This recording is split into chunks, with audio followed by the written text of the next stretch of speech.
नमस्कार दोस्तों, मैं अंकुर उपाध्याय स्वागत करता हूं आप सभी का आपके अपने YouTube channel share market analysis में। दोस्तों यहां पे आप सभी के साथ बात करूंगा अदानी पावर के स्टॉक के बारे में। अब अदानी पावर के शेयर के बारे में बात करने से पहले मैं आपको बता दूं, काफी सारे लोगों की क्वेरीज हैं इस स्टॉक को लेकर। ऊपर से इसमें आपने काफी अच्छी करेक्शन देखी है और नीचे से काफी बड़ी तेजी भी देखी है आपने इस स्टॉक में। इस शेयर में क्या करें और जिसका लॉन्ग टर्म का व्यू है उसको क्या करना चाहिए, क्या यहां पे निवेशित रहना अच्छा ऑप्शन है या फिर निकल जाना एक अच्छा ऑप्शन है। क्योंकि आप देखते हैं अदानी ग्रुप के स्टॉक्स में वॉलेटिलिटी एकदम हाईज पे रहती है, पीक पे रहती है। तो चलिए स्टार्ट करते हैं एंड अदानी पावर के स्टॉक को, कंपनी को समझने की कोशिश करते हैं।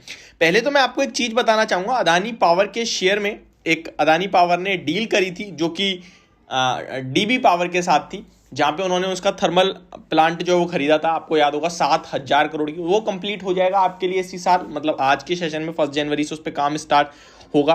तो यहाँ पे मैं डायरेक्ट स्क्रीनर पे आता हूँ और स्क्रीनर पे जो चीजें मुझे दिख रही हैं उसके बारे में बात करता हूँ। अदानी ग्रुप की, अदानी पावर के बारे में जो अच्छी चीजें हैं और जो खराब चीजें हैं दोनों ही आपके सामने पेश करूंगा। उसके बाद डिसाइड करते हैं कि क्या करना चाहिए।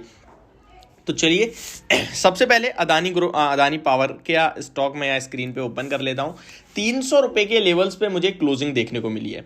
अगर आप कहोगे यार ऊपर 433 से काफी बड़ी करेक्शन हो गई, स्टॉक ने काफी ज्यादा लॉस दे दिया, तो दैट इज योर फॉल्ट। आपने टॉप पे खरीदा है, वो आपकी गलती है। स्टॉक ने अगर देखा जाए तो एक साल में लो 98 रुपीज का स्टॉक, उस हिसाब से काफी बड़ी तेजी भी बनी है। तो नो डाउट कोई भी ऐसा बंदा तो है नहीं कि इसने भाई बिल्कुल बॉटम पे खरीदा होगा। तो मैं एक साल के नॉर्मल ईयर टू डे के हिसाब से रिटर्न्स देख लेता हूं कि स्टॉक ने कितने बना के दिए हैं लिटरली। तो एक साल का मैं चार्ट खोलूंगा यहां पे तो मुझे दिखेगा कि लगभग 200% के रिटर्न दिए हैं और ये एक साल पहले एग्जैक्टली बॉटम पे ही था। तो अगर आपने 99 पे नहीं खरीदा, 100 पे खरीदा है, 110 पे खरीदा है, तो भी आपको अराउंड 150-200% के समथिंग के रिटर्न्स हैं।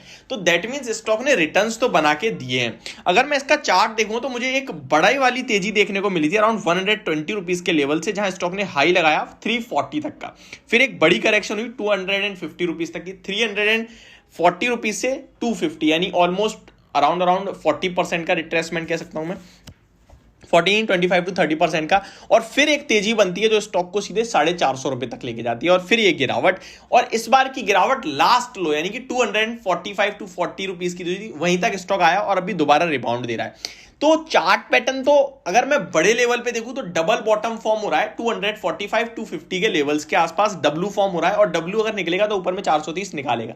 तो चार्ट पैटर्न बड़े लेवल्स यानी साल 2 साल के हिसाब से देखूं तो मुझे इंटरेस्टिंग दिख रहा है। और नीचे में मेरे पास 245 रुपए पे एक सपोर्ट आ रहा है।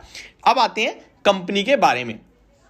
तो कंपनी के बारे में बात करें तो कंपनी लगभग 1,15,000 करोड़ का मार्केट कैप रखती है और इसका रिटर्न ऑन इक्विटी 370%, बहुत तंगड़ा दिख रहा है। रिटर्न ऑन कैपिटल एम्प्लॉयड 20.7% का है, ये ठीक है। बुक वैल्यू 62.8 रुपीज की है और स्टॉक 300 रुपए पे, तो मैं इस हिसाब से देखूं तो ऑलमोस्ट 5 टाइम्स की बुक वैल्यू पे हो गया। वहीं टाटा पावर 3 टाइम्स की बुक वैल्यू पे मिल रहा है आपको। अगर आपके पास टाटा पावर है तो बने रहिए चैनल के साथ, क्योंकि टाटा पावर पे शायद इसके अगली वीडियो टाटा पावर पे ही बनाऊंगा मैं। स्टॉक की बात करें तो 11 के पीई पे आपको मिलता है, यानी कि प्राइस टू अर्निंग्स की बात करें तो 11 का है। अच्छा, कंपनी के बारे में और आगे डिटेल्स में देखने की कोशिश करें तो यहां पे मैं स्टॉक का जो नंबर्स हैं, जो लास्ट क्वार्टर नंबर पेश करें, वो आपको बताना चाहूंगा कि प्रॉफिट किस हिसाब से चल रहा है। तो मैं यहां 4 क्वार्टर उठाता हूं। लास्ट दिसंबर क्वार्टर में 218 करोड़ का प्रॉफिट था, मार्च में सीधे 4,600 करोड़ का प्रॉफिट हो गया। ये चीज अपने आप में समझ से बाहर थी, बहुत हैवी प्रॉफिट। उसके बाद उसी को कंसिस्टेंटली आगे बढ़ाता हुआ दिखा। जून क्वार्टर में 4,780 करोड़ का प्रॉफिट एंड सितंबर में सडनली वो प्रॉफिट पूरा खत्म हो जाता है और 696 करोड़ पे आता है। ऑपरेटिंग प्रॉफिट मार्जिन भी आप देखो तो इसी हिसाब से स्पाइक करते हुए दिखे। जब दिसंबर में 218 करोड़ का प्रॉफिट कंपनी ने पोस्ट करा उस समय ऑपरेटिंग प्रॉफिट मार्जिन 33% के थे। नेक्स्ट क्वार्टर जब कंपनी ने 4,500 करोड़ का प्रॉफिट पोस्ट करा, ये मोर देन 20 टाइम्स हो गया, ठीक है। तो 49% के operating profit margin. Next quarter जून में 42% के ऑपरेटिंग प्रॉफट मार्जिन, लेकिन अभी भी जो प्रॉफिट है वो हाइयर था 4,780 का। लेकिन सितंबर में प्रॉफिट बिल्कुल ऑलमोस्ट 70-80% 90% करेक्ट हुआ, 696 करोड़ का प्रॉफिट।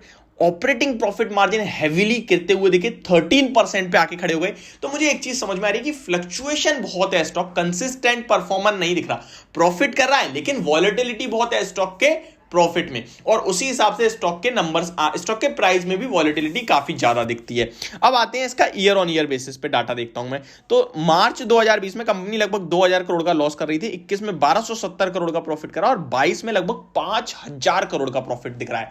तो मैं एक चीज कह सकता हूं कि कंपनी बहुत तेजी से ग्रो कर रही है, ठीक है। ये चीजें मुझे अच्छी दिख रही हैं कंपनी में। अब नेगेटिव क्या है? नेगेटिव में मैं इसकी बैलेंस शीट जरा देखना चाहूंगा, जहां पे मुझे बैलेंस शीट में 20,000 करोड़ के रिजर्व्स दिख रहे हैं, उसके सामने 45,000 करोड़ के डेट यानी कि बोरोइंग्स दिख रही है। और मैं बोरोइंग्स पे प्लस क्लिक करूंगा तो लगभग लॉन्ग टर्म बोरोइंग्स 35,000 करोड़ की है, शॉर्ट टर्म 10,000 करोड़ की है। तो ये बोरोइंग्स अच्छी खासी दिखती हैं। एसेट्स की बात करें तो इन्वेंट्रीज, कंपनी के पास जो प्रोडक्ट के माल पड़े हैं वो लगभग 5,000 करोड़ के हैं। ट्रेड रिसीवल्स भी 9,000 करोड़ का है, कंपनी के पास 9,000 रुपए आना है कहीं ना कहीं से। तो ये भी अच्छी चीजें दिखती हैं। अब नेगेटिव क्या है? मेरे पास एक तो कंपनी पे डेट है ज्यादा, थोड़ा ये नेगेटिव दिखता है। और दूसरी चीज, थोड़ा सा अदानी ग्रुप के जो प्रॉफिट में फ्लक्चुएशन है वो मैं थोड़ा सेटल होने का वेट कर सकता हूं। बाकी सब मुझे अच्छा दिख रहा है। तो ये कुछ मेन पॉइंट्स थे जो मैंने आप सभी के साथ डिस्कस करे, जो आपको आपकी होल्डिंग में बने रहने या फिर एग्जिट लेने में मदद करेंगी। होप आपको वीडियो समझ में आई होगी। Thank you so much for watching this video. Have a great day.